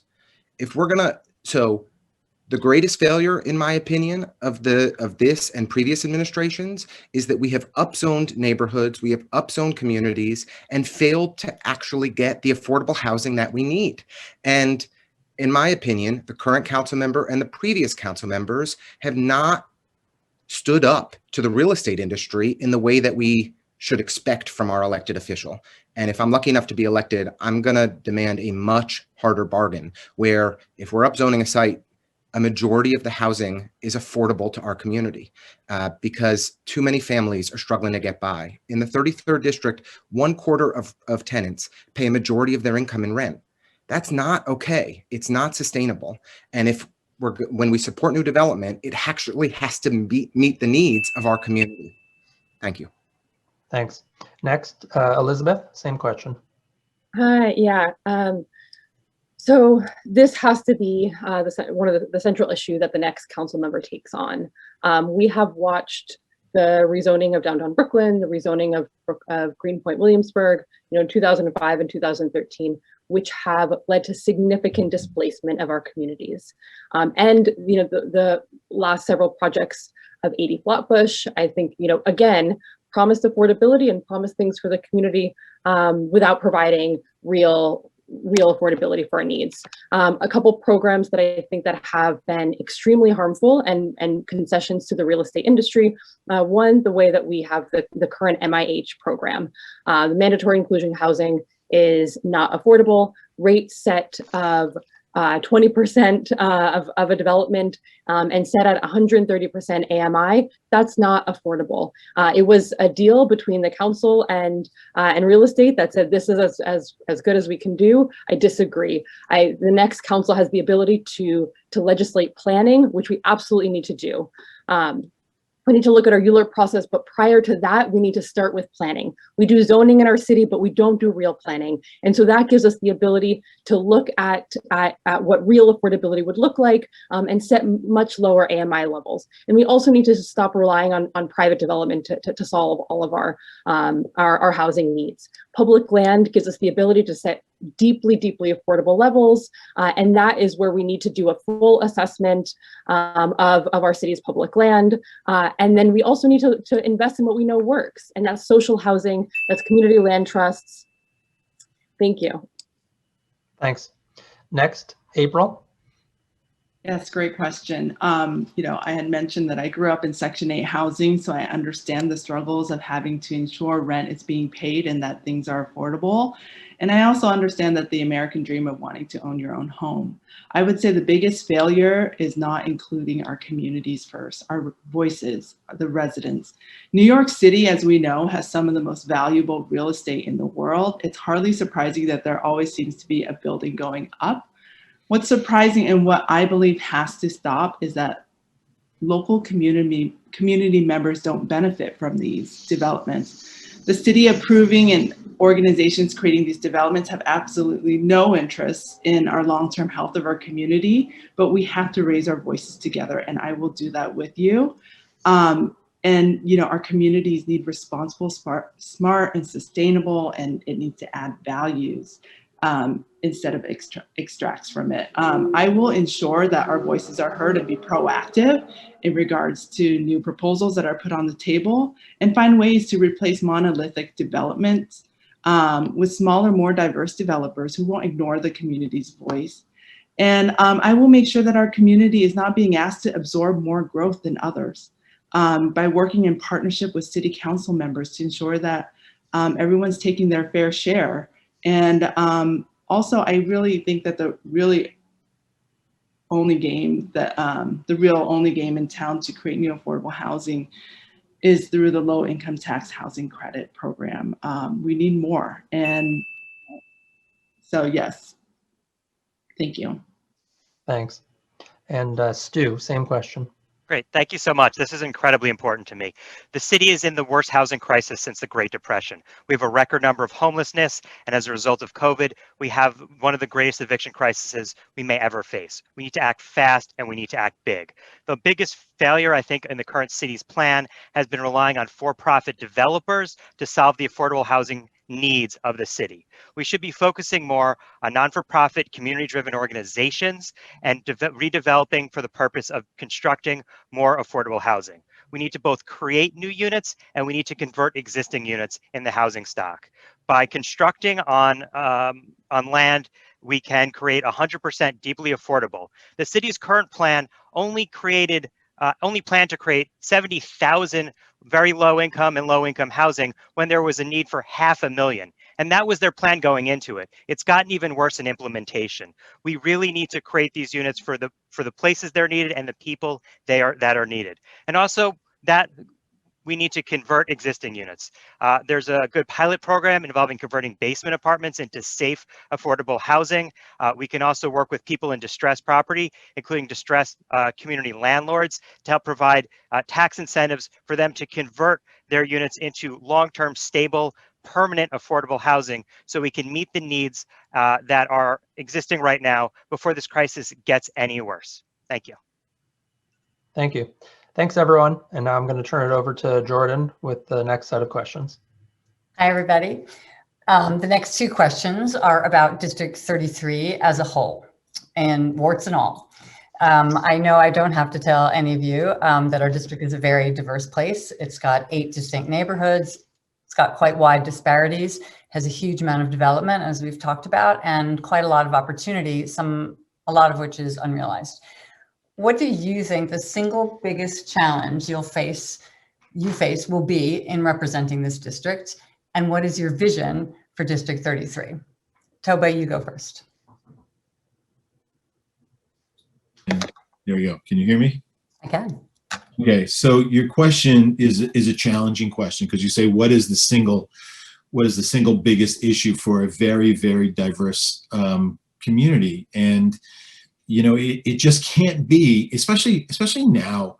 You know, I mean, listen, small businesses, let's be honest, we're having problems before COVID. You know, the competition between online shopping and big box stores. I mean, small businesses are having a tough time, and yet so many elected officials talk about the importance of small businesses being the heart of America. We've basically abandoned small businesses. And I, you know, as a result of COVID, where we see the restaurants building out and people applauding, I mean, that's like a big deal. But there's just so much more. I mean, listen, there's infrastructure that needs, you know, listen, Jordan, I think it's a great question, but I don't think that we can actually look at one specific item where collectively as a whole, I mean, we haven't even talked about the NYPD and the issues that we need to cure with the NYPD. I mean, there's so many elements. It's a very, very interesting time. I mean, for those people who don't know, you know, people know me from the neighborhood because they contact me and they say, can you fix this? Can you fix this? And they don't know that I'm actually a sound engineer and I work in live television, but I do that early in the morning and my afternoons are spent working on community-based projects. There are so many items in our area, whether it's the Heights or Dumbo now with vendors, with street vendors, you know, overpopulation, and they just changed the law to add another 1,000, which is fine, and I'm supportive of that. But there's so many issues. So I'm so sorry that I'm giving such a crappy answer to a great question, but I don't think that, you know, Stu mentions healthcare. You know, my wife is a type 1 diabetic, and she's been that way since she was 8 years old, but she's a superstar at it.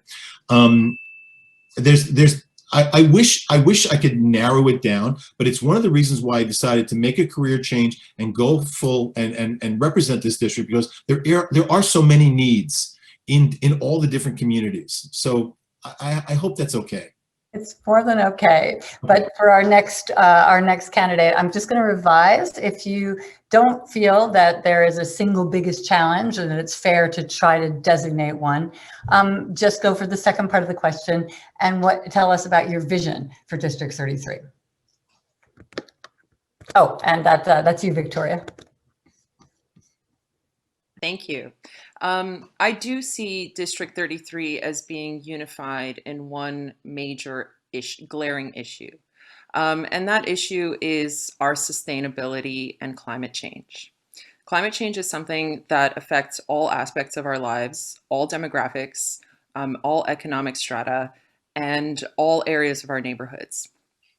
I grew up in the toxic industrial parts of Greenpoint, the waterfront. I breathed in the aromas of the old incinerator, of the Superfund site of the Newhart factory when it was operating. We would collect snow on our tongues in the local playground across the street during the summertime when they would open their pipes.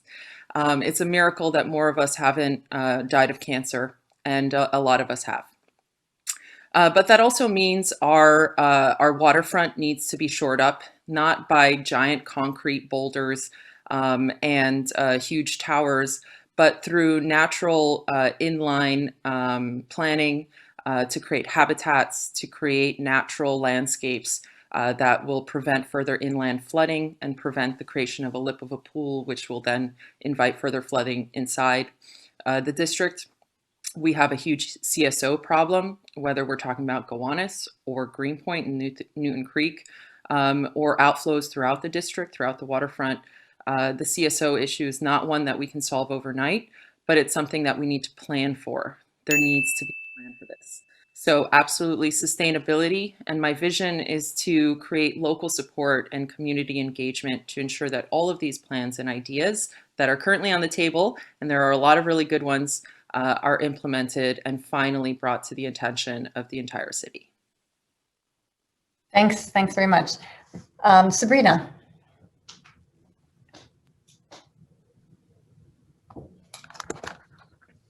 Sabrina?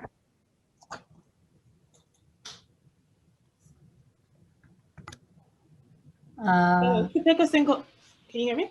We can hear you now, yeah. To pick a single issue is very difficult. But now is the time for us to reimagine what we not only want for our district, but for our city at large. And when I think about District 33 in the future, I look at the opportunity for our district to spread its wings.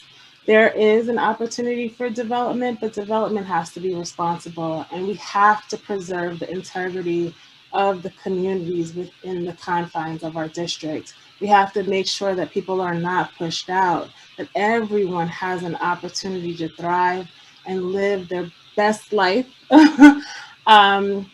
that's whole and safe, and that children have an opportunity to go to schools that are fully funded and have safe places to live and lay their heads. Now is that time. We can think about it in so many different ways, but we have to create a plan, and we have to use it as a guiding force for how we move through the future. I mean, I think one of the challenges for anybody who ends up in this position is the idea of collaboration, because we won't sit on the city council alone. There are 50 other members of the city council with their own interests for their own communities that they're bringing to the table. And I think we're in such a critical juncture where there's so many people who are speaking to so many of the issues that we've confronted in the face of COVID. And so now is like this perfect peak point where we can all come together and say, hey, we all want the best for people. We all want the best for our communities. How do we engage in a way that moves the needle forward and not keeps us in the same place? I think every 4 years, we're constantly talking about these issues. Let's not have another 4 years where we're circling back to these same issues. Let's actually create something substantive that we can bring us forward to another place. I would not want to be the person to come back to you all in 4 years and say, you know what, I promised this, and this I didn't move the needle, or I didn't move the mark. We can do something now. This is the best time ever. Thank you. Okay, Ben. Yeah, thank you. That is an excellent question, and I'm sort of glad you rephrased it, because any single issue is hard to focus on. But I would say this: I think we have to look at the inequality that exists here, and of course, throughout New York City. But in our district, we do have many of our friends and neighbors that are homeless or on the verge of that, and we have many of our friends and neighbors that are hungry or on the verge of going hungry. And our schools are not all equal. So the idea of there being good schools and bad schools should not be acceptable to any of us. So we all want opportunities to fulfill our dreams, to have careers that we like, to have families, and to have hobbies and jobs that we want. So I think we need to look at that. We need, we do our very district. We're not, from Brooklyn Heights through Borum Hill, through the public housing developments we have in Williamsburg, and off into Greenpoint, which has some very old roots and some very new ones. So I want to be able to work with the people of the district towards making sure that the opportunities are there for all of us. I've been fortunate in my life. I've had a lot of good times. I've had some hard ones, but generally I've been able to get by in New York and not struggle too much. But that's not the case for everybody. So I really want to raise that level in our district and in Brooklyn, so that issues like hunger and homelessness are not so prevalent in so many of our lives. So, and I know that by working together with everybody, we can find those solutions. Certainly environmental justice, the is a huge issue. So I also want to work on that. So thank you. Thank you. The next question relates somewhat to the first. It's hard enough to find a single issue. I think you'll also find that there are many, many voices and many concerns in this district. And so it's inevitable that you won't be able to make everybody happy all the time. And you'll doubtless be called on to make decisions that you think are for the best, but which may be unpopular with some segment of this lovely district. Can you describe such a situation when you've had to take such a decision, or how would you handle such a situation in the future? Stu, you are first. Thank you. That's a Good and very tough question. I think what's really important is making sure that the people most impacted by policy have the greatest voice in policy conversations. I'm a strong proponent of co-governance and making sure people have a seat at the table, especially those that are impacted the greatest by it. Prior to my work in legal aid, I was a director of a bioethics task force for the state, and we dealt with a lot of complex ethics issues in the area of healthcare. One area was end-of-life decision-making for people with mental illness and developmental disabilities. One thing that was really important for me in this conversation was not only to have advocates for those people at the table, but also to have people with mental illness, with developmental disabilities who have struggled with that, who these policies would impact the most, giving their input. I think often communities that are greatest impacted don't have a direct voice in those conversations. And I think that is the key to any development. And when there's a conflict, making sure that their voices are heard the loudest and elevated the most. I was able to do a lot in this organization. Very recently, gestational surrogacy became legal in New York. That was a major issue for me. And that was a lot of conflicts we had to deal with. But what it came down to was, focusing on justice and equity and making sure the people who were impacted had the greatest voice when we made decisions. Thank you. Thank you. Lincoln. Thank you, Jordan. It's a really important question, and I really appreciate it's thought-provoking, and I'm reflecting as I talk. I think the first thing that I think we expect from any elected official is that they communicate. They communicate clearly, effectively, consistently, and that they show up with every stakeholder across the community who's affected and impacted by a decision. And so, my orientation to the work is to always show up, to listen hard, and try to be an effective convener to forge compromise wherever feasible. And the nature of being a leader is that sometimes you do disappoint people. Sometimes you have to take principled positions that disappoint folks. I think that there have been many times where I've unfortunately come up short and disappointed folks. One that comes to mind is when I was involved actively when I worked in city government in siting shelters. And, I would go around to different communities in the city of New York, to places like Maspeth, Queens, where there are no shelters, to Crown Heights, Brooklyn, where there are shelters, and have to engage with community members about why it was imperative that we provide housing to people who had no place to go. On one occasion, people from Maspeth showed up at my home and shouted that I was a racist for an hour, which was not fun. But it certainly disappointed those folks in a grave way. But I did my best to try to work with them, address their concerns and issues with, and found a path forward. And I think more often than not, reasonable people understood that we could make it work. Thank you. Thank you. Elizabeth. Yeah, thank you. So this is something I've really tried to do a lot with my work, both as an organizer with Planned Parenthood and then going into legislation, is really taking the approach of community informing the process, and bringing people together from a lot of different sides to say, where can we meet at a point?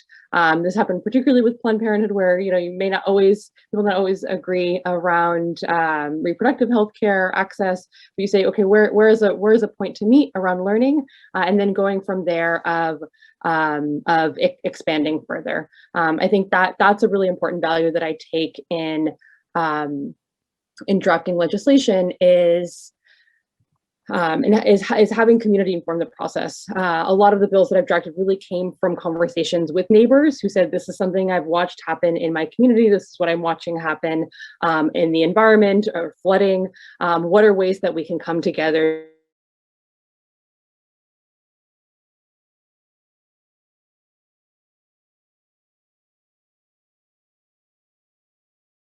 to create, coming down with directives there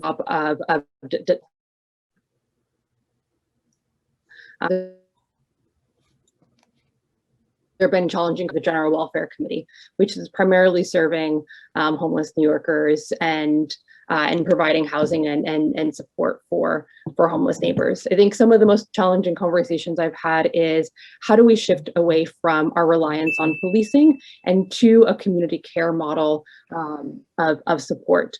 It is a tough conversation. Is not always an easy answer of how do we shift away from a system that has been the default for so long and to actually to providing care that we know that works for people. I think we have seen that policing as our default has not gotten us to the solutions that we need. And so really building up a healthcare system and a support system that addresses the problem before, that provides support during and after, and that we invest in crisis intervention and health responses. Thank you. Thank you. Thank you for that. April. Yes, thank you. You know, my goal is I want to represent the voice that are often drowned out by others and that don't feel as though they're being listened to. My mom is my inspiration. Like I said, she's a refugee and she came here to America at a very young age. She had me at the age of 17. She worked in restaurants, picking berries, janitorial services, you name it, my mom did it. We have to have hard conversations about the need and the help that we need to support our Black and Brown community members who are dealing with the injustices today. I love our country and my family came here, like I said, for the American dream and the opportunity that was promised. You know, with the Trump political climate is all what my children know, and they have not experienced the inspiration in American politics that I have witnessed, such as electing our first Black President Black President Barack Obama, or the election of the Asian American Governor Gary Locke, whom I volunteered for in Washington State. But you know, something that I truly believe that we need to really push forward is civic engagement is important to understand the needs and desires of our communities, especially at the local level. It is the government's responsibility to make sure it is simple and possible for citizens to have their voices heard. And together, I believe that if I am lucky enough to be elected, we can cultivate a community where everyone has a voice and every voice has power. And that is what I will do. Thank you for that. And thank all of you for all of those great answers and thoughtful answers at that. And now we go to lightning round number 2 with Lara. Thanks, Jordan. All right, so we'll lighten the mood a little bit here quickly before we turn it over to Erica to close out the program. Okay, you guys ready? 10 seconds or less for each of these. Netflix or Broadway? April. Broadway. Ben, Netflix or Broadway? Broadway. Stu. Sorry. Broadway, we need to support our live theater now more than ever. Lincoln. I have never missed Broadway more, so whenever I can afford it. Toba. I'm 6'3". You know how uncomfortable those seats are? I don't care. I love Broadway. I love Broadway my entire life, but it's uncomfortable and they need to fix that. Sabrina.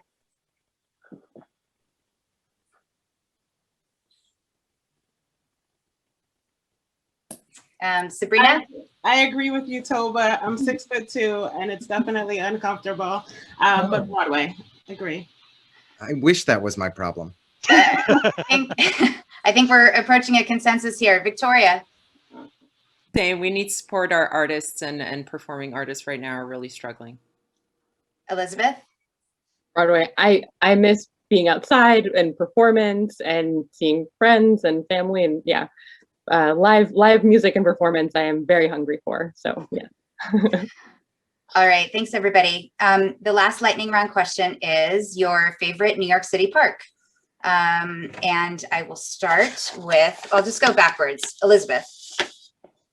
Oh, I don't know if I get points docked for this, but I have to say McGolrick Park in Greenpoint. I love it. It is just the friendliest place I've ever been. Thank you.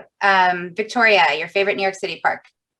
It's actually the American Playground. It's not so much a park, but a great place where we grew up, always playing in that park. And it's where Sleepers was filmed and where we bothered Robert De Niro for a signature when I was a kid. Thank you. Sabrina? Brooklyn Bridge Park. I watched it come to life. I remember looking over the promenade when it was just warehouses, and now it's this beautiful creation that continues to grow and thrive. I love it. Thank you. Toba? I'm the co-founder of the Cadman Park Conservancy. How can I say anything other than Cadman Plaza Park? But I do love Walt Whitman Park, and we've got to fix the sprinkler. Cadman Plaza Park, okay? I love all parks. I love all parks. Trust me. I travel the world with my wife, and I look at different parks, and I go, look at those trees, look at the grass, look at the water fountains, look at the benches. We need to bring this to Brooklyn. Cadman Plaza Park. Great, thanks. Lincoln? Oh, this feels like an impossible choice, but Brooklyn Bridge Park is a treasure. And for everybody that dedicated years of their lives to making it happen, we all owe you a debt of gratitude. It is just amazing. Thank you. Stu? I live half a block from Transmitter Park. I try to go there as much as possible. Great place to watch the sunset. So I have to go with Transmitter. But I also hope one day to have a green belt of parks all the way from Transmitter to Brooklyn Bridge. Thanks a lot. Ben? Yeah, I'm going to get in trouble for saying this because, to be honest, Prospect Park is my favorite of all parks. It's so great. And I know it's not in the district. I will say that in the district, I will go with Transmitter too. There's no better place to sit on the ocean and look at the skyline. So those I'll couch it with both. Okay, thank you. And April?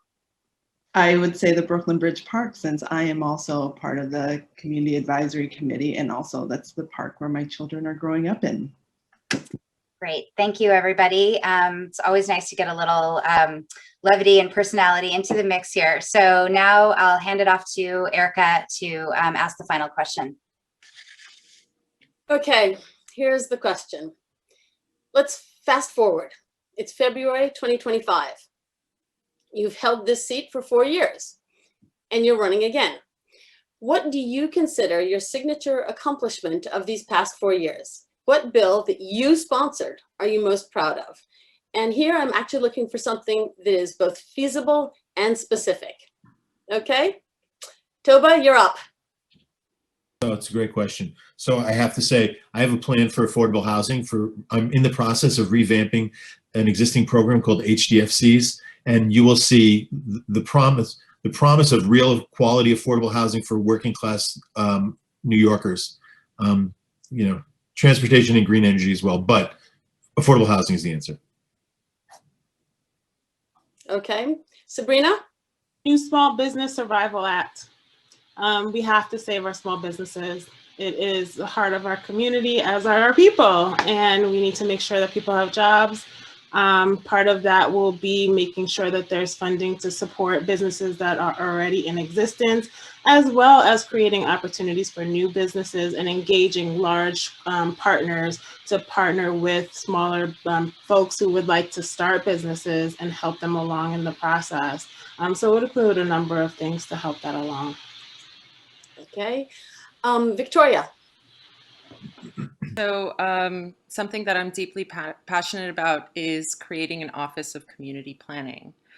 This is something that has been proposed by the regional plan. It's something communities have been talking about, and especially activists having to do with land use and housing. It's also something we already had before. We had an Office of Neighborhood Development back in the day, and this was kind of co-opted and then dissolved. But I think we need to bring that back. It's a very feasible thing we can do to ensure that growth and development happens from the inside out and organically, and not from outside forces imposing sort of colonial kind of perspectives on our communities. Thank you. Elizabeth? So the perspective that I'm running with is I want to bring a 15-minute neighborhood to the district where you can access healthcare, a good school, bookstore, green space, all of that you can move around with ease, and that we have the public design that is needed so that we have cared for communities. One piece of legislation that I would point to as being a success of my term is commercial rent stabilization. I drafted the bill and I would love to carry it in the council. We've yet never had, we don't currently have a woman as chair of the Small Business Services Committee, and yet women's businesses have been hit the hardest, particularly Black women-owned businesses. So that is one that I would fight for very strongly.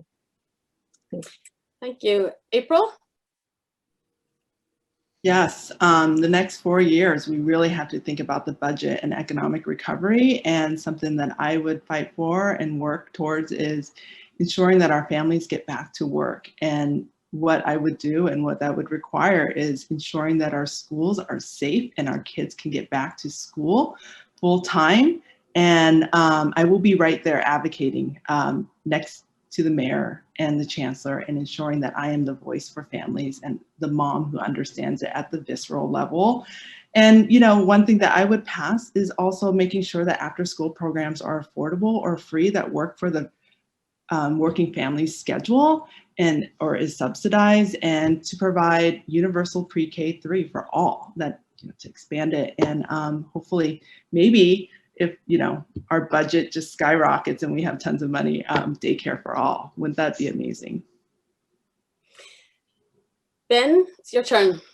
Yeah, thanks. You know, as one of the things I've been involved with for the past 10 years here in Brooklyn is participatory budgeting, and I've been seeing firsthand the excessive costs of our capital projects and the duration that they take. We all know every time the project is proposed of any size, we know it's going to be millions of dollars and go way over budget and way over timeline. So I think it's not that sexy, but if I could have done some reforming of our procurement system in the city, bringing projects in for that are less expensive while still preserving good jobs and on a faster timeline, so people get the safer streets and the schools that they deserve without waiting, and the parks without waiting 5 or 6 years. I think that would be a major accomplishment. I think we would say it's your tax dollars out there, and you know, we need to use them more efficiently. So I would do that. I'd be happy about that. Lincoln, you're next. Thank you, Erica. You know, we put out a white paper to make our district the first carbon neutral district. As we all, you know, as everyone knows, we live in a waterfront district that could be deluged when the next big storm hits. We must act now. We released a 10-point plan with 53 concrete initiatives that can make our district carbon neutral. And our plan attacks the largest sources of emissions: buildings, electricity, transportation, and waste.